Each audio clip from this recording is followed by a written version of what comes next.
तस्वीरें लगातार हम आपको दिखा रहे हैं। इस बीच हमारे सहयोगी मोहित बख्शी हमारे साथ जुड़ रहे हैं, उनके साथ हमारे खास मेहमान दिल्ली के पर्यावरण मंत्री गोपाल राय भी मौजूद है। ओवर टू यू मोहित।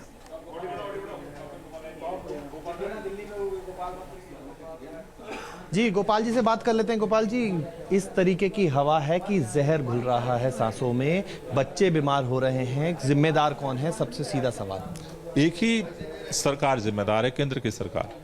आप क्यों नहीं? हम तो अपना काम कर रहे हैं।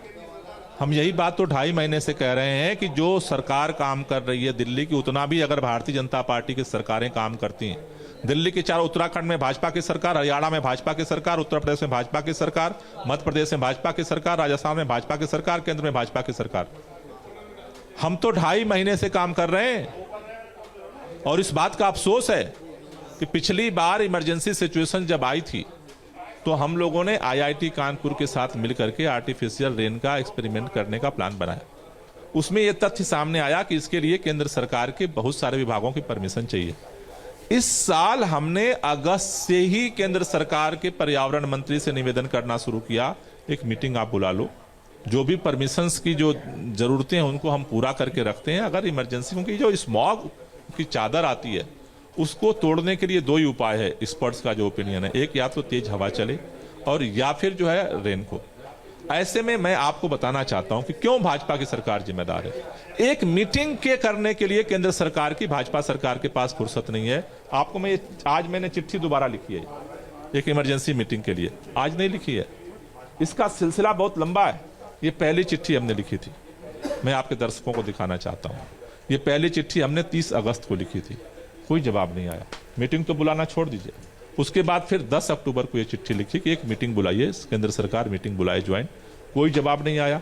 फिर हमने ये 23 अक्टूबर को चिट्ठी लिखी, कोई जवाब नहीं आया। ऑनलाइन एक मीटिंग हुई, उसमें हमने निवेदन किया, केंद्रीय कृषि मंत्री जी भी थे, केंद्रीय पर्यावरण मंत्री भी थे, एक मीटिंग बुला लीजिए, नहीं बुलाई गई। आज हमें फिर चिट्ठी लिखनी पड़ी है कि इमरजेंसी मेजर्स के लिए इमरजेंसी मीटिंग बुला करके हमें परमिशन दीजिए। आप कृत्रिम बारिश की बात कह रहे हैं, लेकिन बीजेपी आप पर आरोप लगा रही है कि जिस पराली का, पंजाब की पराली का आप जिक्र नहीं करते, वो इतना नंबर बढ़ रहा है कि वही दिल्ली की सांसों पर पहरा जो है वो सख्त कर रही है। भारतीय जनता पार्टी को अच्छी तरह से पता है कि पराली किसकी बढ़ रही है और किसकी घट रही है। हमारी सरकार जब बनी थी, 2022 के आंकड़े में बता रहा हूं, 47,000 पराली जलने की घटनाएं थी, आज वो 8,000 हो गई हैं। उत्तर प्रदेश में 2022 में 1500 पराली जलने की घटनाएं थी, आज 2,500 हो गई हैं। कहां पराली बढ़ रही है और कहां घट रही है? क्या क्या झूठ बोलोगे, क्या क्या छुपाओगे? ये 2.5 महीने से एक मीटिंग करने की स्थिति में जो सरकार नहीं है, उस पार्टी के नेता कहते हैं आकर के कि पंजाब में क्या हो रहा है और दिल्ली में क्या हो रहा है। एक मीटिंग नहीं कर सकती भाजपा की सरकार। पूरा उत्तर भारत जो है प्रदूषण की चपेट में है और एक मीटिंग करने की फुर्सत नहीं है केंद्र सरकार को। इतनी लापरवाह सरकार आज तक आपने देखी कहीं? जी, पब्लिक ट्रांसपोर्ट क्या आपका इतना मजबूत है कि सड़कों से वाहन हट सकें? आप अभी भी जो है वो टाइमिंग तो चेंज कर दी गई, लेकिन वर्क फ्रॉम होम नहीं हुआ अभी तक। वर्क फ्रॉम होम भी हो जाएगा, टाइमिंग भी चेंज कर दी। जो हमने किया कहीं और हुआ क्या? उत्तर प्रदेश में कुछ हुआ क्या? हरियाणा में कुछ हुआ क्या? उत्तराखंड में कुछ हुआ क्या? राजस्थान में कुछ हुआ क्या? मध्य प्रदेश में कुछ हुआ क्या? केंद्र सरकार ने कुछ किया क्या? क्या किया?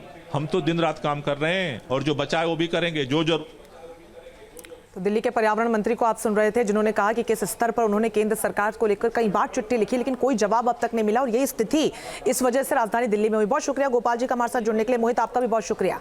न्यूज नेशन अब व्हाट्सएप पर खबरों की ताजा अपडेट के लिए न्यूज नेशन के इस QR कोड को स्कैन करें।